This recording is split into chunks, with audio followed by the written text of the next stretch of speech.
Maka iman dengan ilmu akan menyatu. Takwa kalau sudah naik, percepatan datang. Rumusnya apa? Maka iman kuatkan dulu lewat skema ibadah, amal soleh. Amalan pertamanya apa tadi? Salat. Makanya semua orang hebat, ini rahasia penting, ada buku bagus biografi 100 ulama muslim atau cendekiawan Islam yang dulu diterbitkannya sama Mizan tahun 97. Itu kalau Anda gali, semua yang disebutkan orang-orang hebat itu rata-rata dari kecil. Bu, izin ya Bu ya, kalau nanti ada anak-anak atau di rumah teman-teman, dari usia kecil 7 sampai 10 tahun itu latihan pertamanya sholat, yang kedua Quran. Ibnu Sina, buka sejarahnya, biografinya, kalau beliau lupa, itu bukan buka buku, tapi masuk masjid, sholat 2 rakaat dan ingat kembali. Orang sekarang ada yang lebih hebat dari Ibnu Sina, baru takbir ingat semua, sampai yang nggak pengen diingat, ingat. Sampai kata Nabi, hatta la yas'ural musalli karakatan yusalli, sampai lupa berapa rakaat dia sedang menunaikan sholatnya. Tahu Al-Bukhari? Nama aslinya bukan Al-Bukhari, nama aslinya Muhammad. Punya bapak namanya Ismail, kakeknya Ibrahim, kakek buyutnya Al-Mughirah, yang buyutnya Al-Bardizbah, tinggal di Kecamatan Ju'fa, Kabupaten Bukhara, Provinsi Khorasan, negara Uzbekistan. Karena dari Bukhara, beliau perkenalkan, saya dari Bukhara, rumusnya tambah al di depannya, ujungnya i, maka disebut Al-Bukhari. Usia 2 tahun matanya buta, maaf ditinggal ayahnya, ayah meninggal, usia 4 tahun matanya buta. Tapi apa amalan yang didawamkan oleh ibundanya dan wasiat ayahnya kepada anaknya? 2, salat dan Quran. Anda tahu apa yang terjadi? Karena dekatnya dengan Allah, orang tua itu kalau dekat dengan Allah berkahnya ke anak. Nanti rahasianya surat Al-Kahf, di 4 kisah viral itu, salah satunya 2 anak yatim itu kan, yang dapat keberkahan karena kesolehan bapak ibunya. Wa kana abuhuma salihah. Perhatikan, anaknya dididik sholat dan Quran, ibunya konsisten, bahkan punya mihrab. Rahasia kedua, kalau Anda ingin dipercepat doa dikabulkan, rizkinya dimudahkan, maka punya mihrab di rumah. Gak harus satu ruangan, bagian kecil walaupun sehamparan sejadah. Khususkan untuk ibadah. Jangan ada yang lain di situ, ibadah saja. Dalilnya Quran surah ketiga ayat 37. Maryam punya mihrab. Perhatikan, mau apapun ibadah di situ. Baca Quran, sholat, zikir. Tapi kalau mengerjakan selain ibadah, keluar. Termasuk selfie dan bikin status. Sedang di mihrab ya, jangan ganggu. Keluar. Oke? Apa yang terjadi? Akan terjadi percepatan pemberian dari Allah. Saya cepat sekali. Ibunda Al-Bukhari masuk kemudian ke mihrabnya sering berdoa. Al-Bukhari dididik sholat dengan Quran, maka usia 4 tahun itu terjadi sesuatu yang luar biasa. Matanya tak melihat, tapi mata batinnya dibuka sehingga mudah menangkap apapun yang disebutkan. Al-Bukhari kalau dibacakan sekali dibaca, selesai langsung hafal dalam kepalanya. Hafalan ada 2 ya adik-adik? Hafalan di luar kepala dan dalam kepala.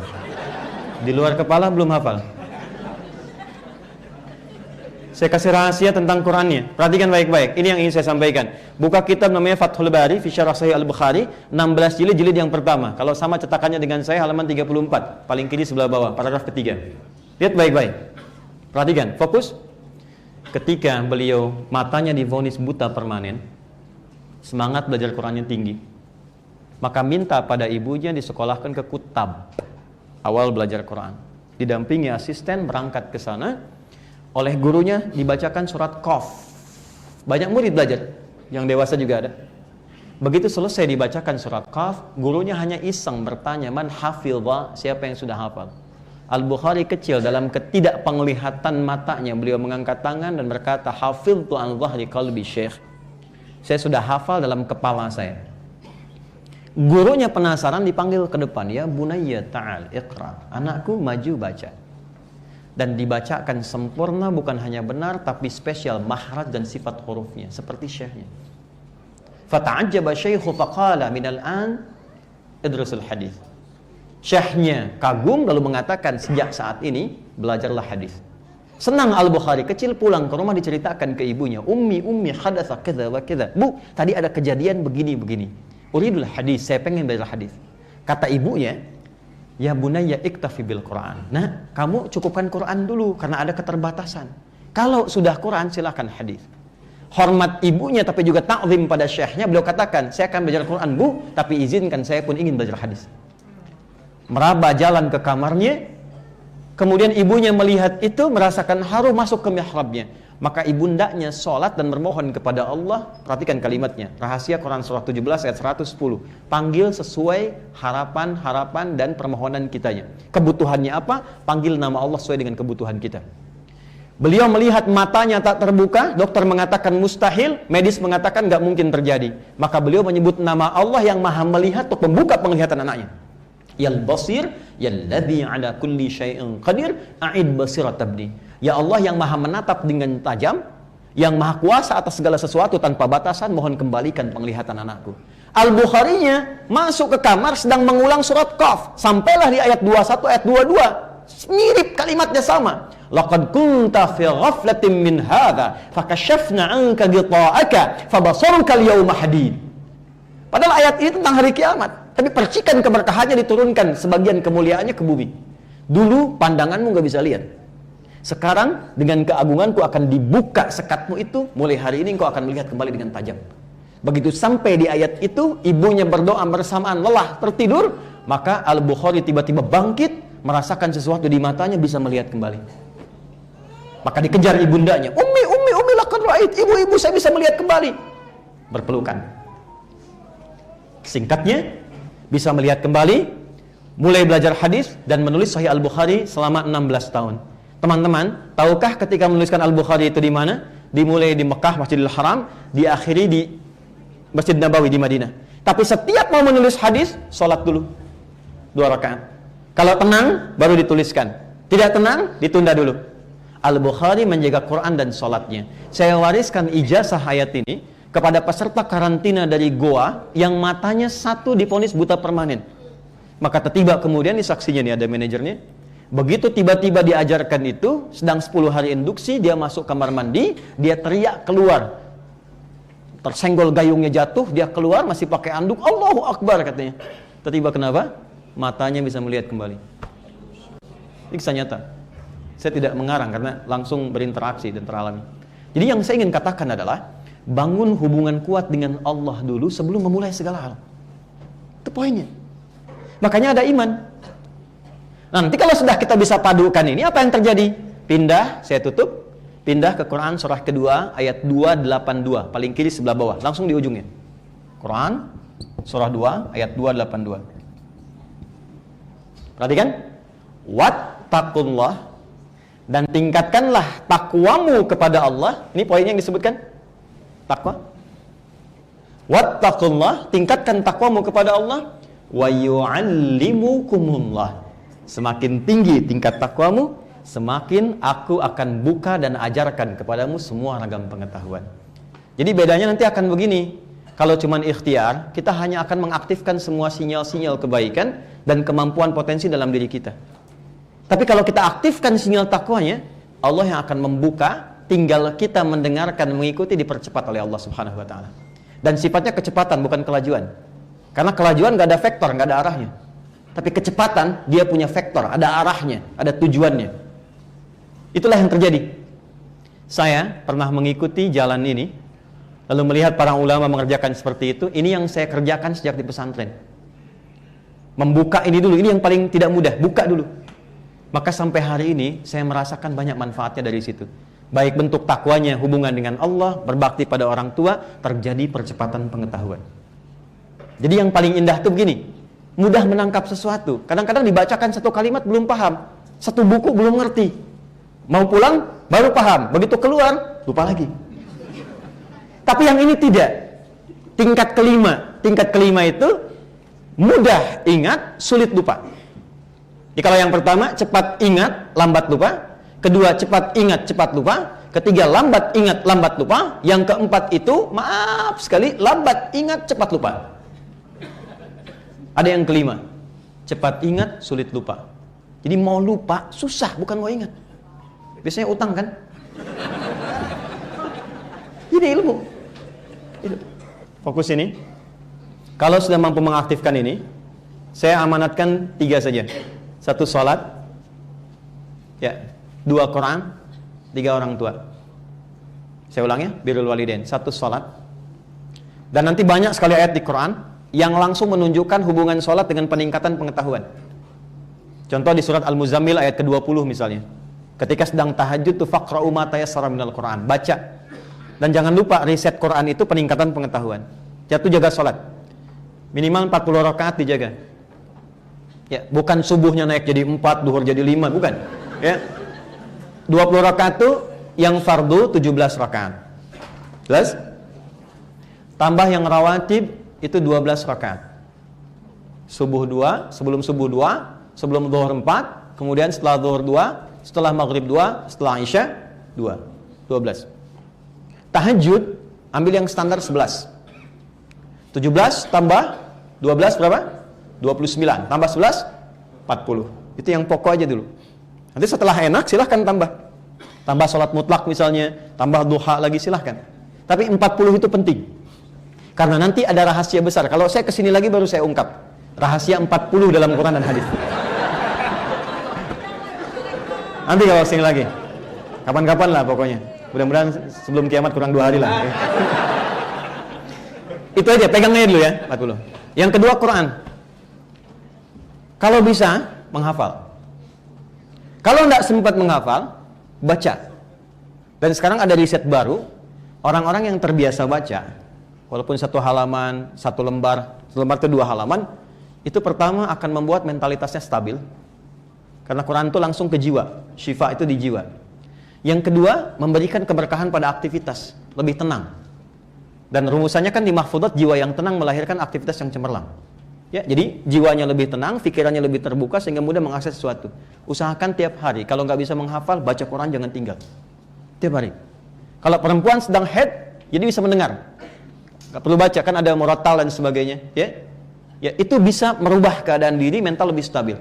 Sehingga kayak anxious dan macam-macam insecure dan seterusnya itu bisa terobati dengan sendirinya. Yang ketiga, birrul walidain.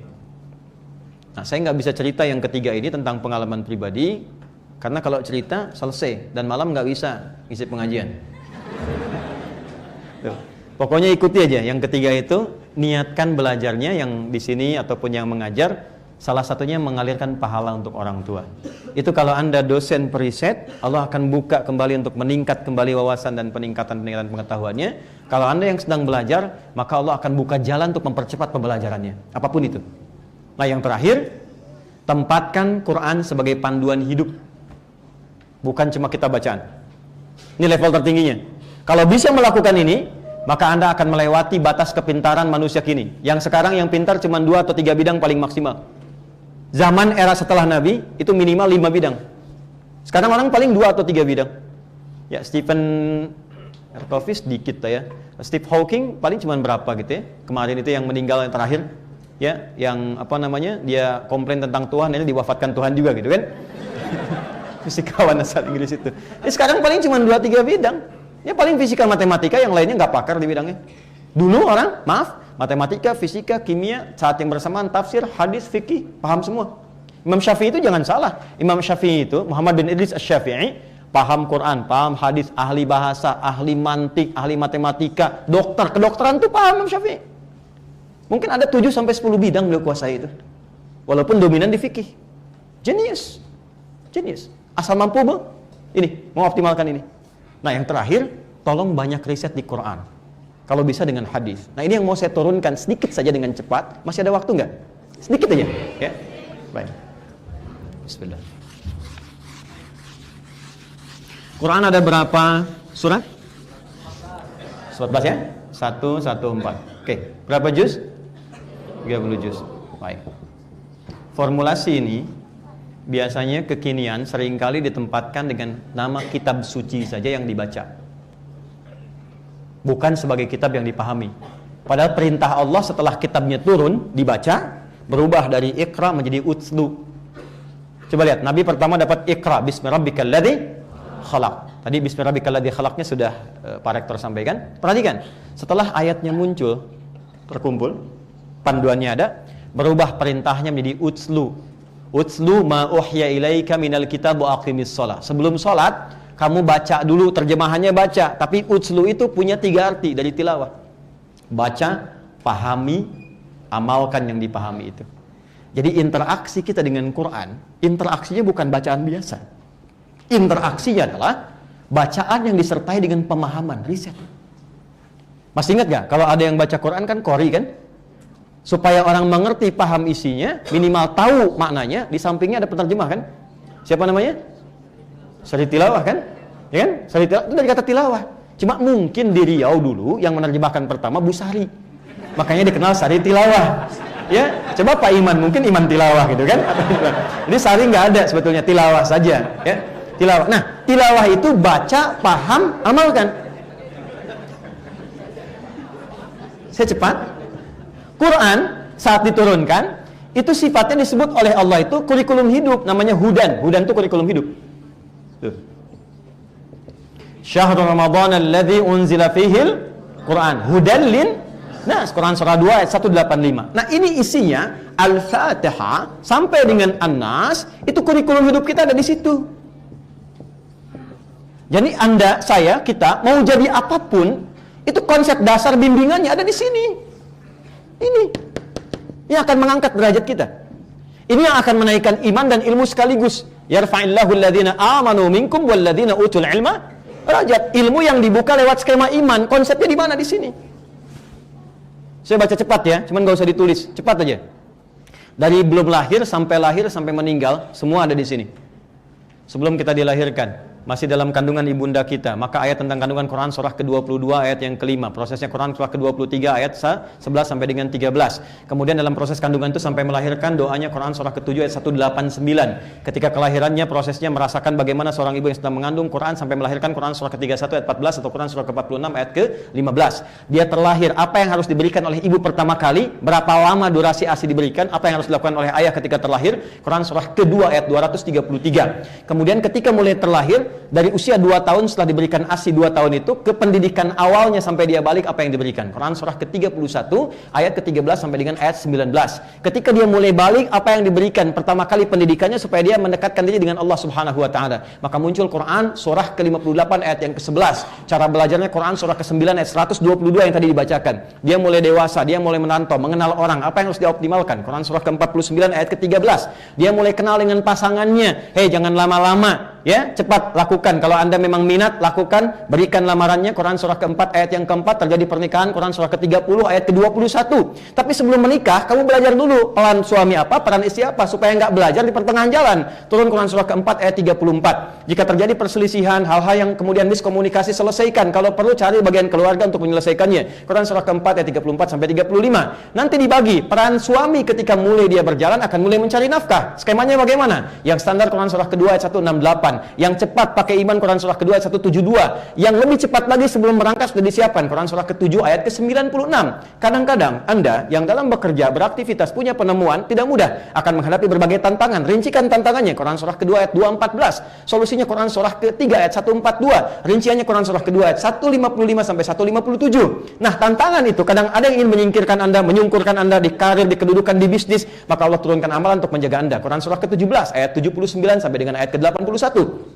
Di titik ini, jangan anggap yang di rumah seorang ibu biasa saja. Perjuangannya kadang-kadang tidak mudah. Merawat anak, kadang dia berkata, apa yang harus dilakukan? Turun Quran surah ke-17, ayat 23 sampai dengan ayat 27. Anda berkembang luas, sampai karirnya bagus, usia 40 tahun sudah dapat sesuatu, apa yang harus dilakukan? Syukuri nikmatnya, bagi dengan orang tua. Turunlah Quran surah ke-46, ayat ke-15. Dari situ kemudian apa yang harus Anda kerjakan? Lihat saudara-saudara Anda. Mungkin Anda matang, tapi Anda punya kakak, punya ibu, punya paman, anak, adik, butuh perhatian. Maka keluarkan skema infak, Quran surah ke-2 ayat 215. Anda naik lagi hartanya sampai cukup nisabnya untuk berbagi di luar keluarga Anda sehingga keluar zakat, maka keluarlah Quran surah ke-9 ayat ke-103. Kemudian dikeluarkan ke 8 golongan Quran surah ke-9 atau ayat ke-berapa? Ayat ke-60. Kemudian dari situ Anda berkembang kembali. Semakin tua, semakin sepuh, semakin lupa, bahkan muncul masa pikunnya Quran surah ke-22 di ayat yang kelima. Dari situ jangan dikira Anda akan abadi selamanya, tidak. Boleh jadi Anda akan mendekati sifat-sifat dekat kematian. Belajar tentang kematian. Turunlah Quran surah ke-3 ayat 185. Kalau Anda ingin nyaman wafat, persiapkan diri menuju husnul khatimah. Quran surah ke-89 ayat 27 sampai dengan ayat ke-30. Kemana setelah Anda meninggal? Pelajari supaya siap-siap. Jangan dunianya nyaman, setelah meninggal gak dapatkan kenyamanan. Maka turunlah Quran surah yang kedua ayat 153 sampai 154. Rinciannya di Quran surah ketiga ayat 169 sampai dengan 172. Maka di situ ditunjukkan bagaimana kenikmatan di alam kubur. Setelah itu kemana? Setelah itu Anda akan kembali, terjadilah kiamat. Turunlah kemudian satu surah ke-75. Setelah itu Anda akan dihisab, Anda akan menentukan mana yang ke surga, mana yang ke neraka. Dari mana mana surga? Pelajari sebelum masuk ke situ. Surga yang mana? Persiapkan. Wal tanzur nafsum ma qaddamat liqad, sampai ke akhirat, sampai masuk surga. Quran surah ke-59 ayat ke-18. Surganya yang mana?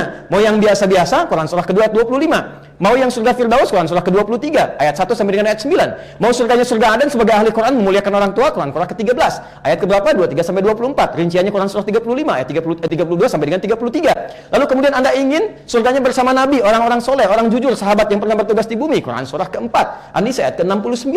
Jangan coba-coba mampir ke neraka. Allah ingatkan, neraka-nerakanya yang paling ringan, yang paling standar, cabut ubun-ubunnya, celupkan kayak teh celup, celup angkat, celup angkat, celup angkat, sekali celup hancur dengan kulitnya, dinaikkan, tumbuh lagi untuk merasakan bagaimana pedihnya azab. Quran surah ke-4 ayat 56. Yang paling dahsyat neraka jahanam. Jahanam itu ada yang bahkan sampai keraknya, kecium aja udah panas, apalagi sampai ke dalamnya. Maka yang masuk ke situ hati-hati, ada dua golongan, orang-orang kafir dan orang-orang munafik. Turunlah Quran surah ke-4 ayat 140, paling kiri sebelah bawah. Tapi ada kesempatan untuk bertobat, untuk kembali. Quran surah ke-4 ayat 143-nya. Sampai di tengah-tengahnya bagaimana kalau 50, 50-50. 50% soleh, 50% salah. Tempatkan di tengah-tengah, bukit yang tinggi. Kelihatan surga, pengen cepat ke surga, nggak mau dengar berisik di neraka. Susah dia berpaling, sehingga dia berharap rahmat Allah. Tempat tinggi yang bisa melihat semua disebut dengan A'raf. Maka turunlah surah ke-7 surah Al-A'raf ayat 45 sampai 47. Mana yang nggak ada di Quran?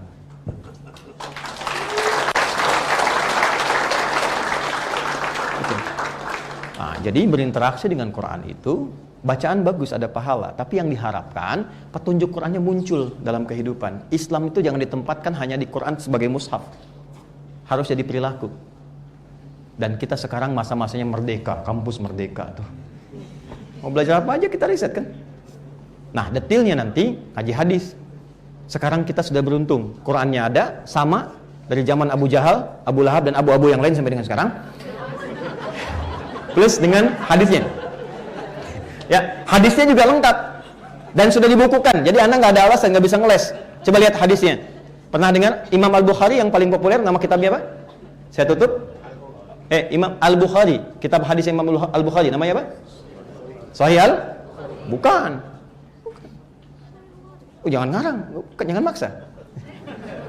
Bukan. Nama kitab Imam Al-Bukhari itu kitab hadis yang populernya namanya Al-Jami As-Sahih Al-Musnad Al-Mukhtasar min umuri Rasulullah sallallahu alaihi wasallam wa sunanihi wa ayyamihi. Itu namanya. Coba ulangi. Nah, karena kepanjangan maka disingkatlah dengan Sahih Al. Tapi problemnya kita tidak memaknai dengan utuh judul kitabnya. Sementara ulama menulis kitab itu esensi isinya. Hadis itu punya 4 kualifikasi kitab. 1 jami', kedua sunan, ketiga musnad, keempat mu'jam. Jami' itu artinya apa? Jami' itu artinya tuntunan yang komprehensif. Beda dengan sunan. Sunan itu kitab hadis yang disusun berdasar urutan fikih. Anda kalau mau tahu cara wudu, cara sholat, bacanya kitab sunan. Anda kalau ingin cari inspirasi, ini Sayyidah Aisyah berapa banyak hadisnya? Bagaimana ingin seperti Sayyidah Aisyah? Cari kitab musnad. Anda kalau pengen nyari hadis dari Hamzah sampai Ya, cari kitabnya mu'jam. Tapi di kitab saya, kata Al-Bukhari, ini adalah keseharian Nabi selama 24 jam yang bisa saya temukan. Saya susun jadi 97 topik. Nah, topik ini yang penting kita riset. Teman-teman di kampus sekarang, dosen, ilmuwan, mahasiswa, di topik mana di antara 97 itu? Udah disusun oleh beliau. Legalitas Nabi topik pertama, Kitab Badul Wahyi. Tentang iman, Allah. Kitab kedua, Kitabul Iman 57 hadis. Kita ada di kitab ketiga, Kitabul Ilmi. Allah. Turunkan itu. Setelah itu, rumusannya begini. Ayat ilmu apa? Hadis. Dalami ini, praktekkan. Gimana supaya hafalan pengen cepat, nggak lupa-lupa. Kapan waktu belajar yang efektif? Kapan waktu mengulang? Bagaimana mengimplementasikan ilmu? Ada semua di sini. Termasuk percepatan yang dengan itu Allah berikan kemampuan lebih dibandingkan yang lain. Ini ada di sini. Nanti setelah dapat ilmunya Anda keluarkan jadi profesi tuh. 97 ini banyak. Teman-teman yang di birokrat keluarkan Kitabul Imarah. Yang aktif di bisnis keluarkan Kitabul Buyu'a. Yang aktif di dunia perawatan, kesehatan keluarkan Kitabul Marid. Ada semua di sini. 97 topik. Begitulah kemudian kalau kita kembangkan relasi Al-Quran dan pengetahuan, mudah-mudahan tercipta tauhid ilmu, insan rabbani yang seimbang antara imtak dan ipteknya. Ya, dan tidak cukup dengan amin, saya kira kita harus mulai dari kampus ini untuk memberikan inspirasi ke berbagai negeri. So, I want to be commit with my commitment before I going to talk to all of you. So, I want to support insyaAllah this campus, this college. to serve any program that you need to support, inshallah, just inform us, inshallah. This, please notice, certification that anything, everything that this campus need to support, is well to support, inshallah, right? So first, because I told to all of you about the relationship, about the Quran and knowledge, so I will support, inshallah, the easy way to memorize the Holy Quran. So we have the special method, alhamdulillah, named by At-Taysir. At-Taysir, this special method to memorize the Holy Quran in 30 days contain 30 juz, insyaAllah. Menghafal Quran 30 hari 30 juz. Nanti kita akan supportkan, Prof izin, Pak Rektor izin. Nanti gimana caranya, silahkan fasilitasi. Kita siapkan tolong 2000 ya. 2000 paket itu satu paketnya ada 3 buku. Jadi ada 6000 nanti yang kita kirimkan ke sini. Itu cara cepat menghafal Quran selama 30 hari. Ya, beberapa kampus ada UMS, kemudian juga UMY ya, yang Muhammadiyah, terus UMJ juga. Itu sudah mulai mengintegrasikan antara kurikulum Quran dengan pendidikan di semua jurusan. Jadi kalau yang muslim ya silahkan. Di sini ada yang non muslim juga. Nah, yang non muslim juga teman-teman, tolong jangan dianggap sendirian, tidak, tapi berbagi ya. Kita share dan tolong pengajar juga tempatkan semua sama untuk mendapatkan hak yang sama. Karena ketika masuk kita memiliki hak dan kewajiban. Semua sama sebagai siswa, dan saya mohon jangan sekedar menjadi pengajar. Jadilah murabbiyah, pendidik. Sayangi mereka, lihat perkembangannya, lihat bukan evaluasi nilainya tapi juga akhlaknya. Dan saya berharap insyaallah kita memiliki ukhuwah wataniyah yang baik, sehingga teman-teman yang punya teman-teman yang non muslim dan sebagainya dengan cara yang sama. Anda punya kelebihan, ajari. Anda punya kelebihan di harta, berbagi ya. Jangan karena nanti tanya kenapa kok saya nggak diajak makan, yang lainnya ikut, kamu kafir sih. Nah, nggak boleh ya. Haram hukumnya. Okay? Right. I think that's all that I can share my lecture today, and I'm very honored to be here. Thank you, Pak Rektor, for having me, and thank you for your attention. We'll see inshallah all of you in our schedule in the night. I think it's open for the public, open for public. شكرا على حسن اهتمامكم. أنا فرحان جدا بأكون بين يديكم في هذا المكان الشريف. فنلتقي بكم إن شاء الله في المحاضرة عامة بالليل. فآخر ما أريد أن أواصل إليكم جميعا كونوا مستقيمين. Saya sebelum tutup, saya mohon semuanya bisa istiqamah dalam nilai-nilai kebaikan, konsisten dalam nilai-nilai pengetahuan yang benar. Dan mohon izin, konsisten itu nggak mudah. Karena konsisten itu nanti ada 9 tahapan yang harus dilalui. Nanti secara detail kalau ketemu lagi kita akan terangkan, tapi kisi-kisinya dari 9 tahapan ini, konsis 1, konsis 2, konsis 3, konsis 4 sampai konsisten. Insyaallah ya. Terima kasih untuk perhatiannya yang sangat luar biasa. Subhanakallahumma bihamdika nasyhadu an la ilaha illa anta nastaghfiruka wa atubu ilaik. Wa akhirul kalam fathunallahu fathun qarib. Nasrun minallah fathun qarib. Wallahu muwaffiq ila aqwamit thariq. Assalamualaikum warahmatullahi wabarakatuh.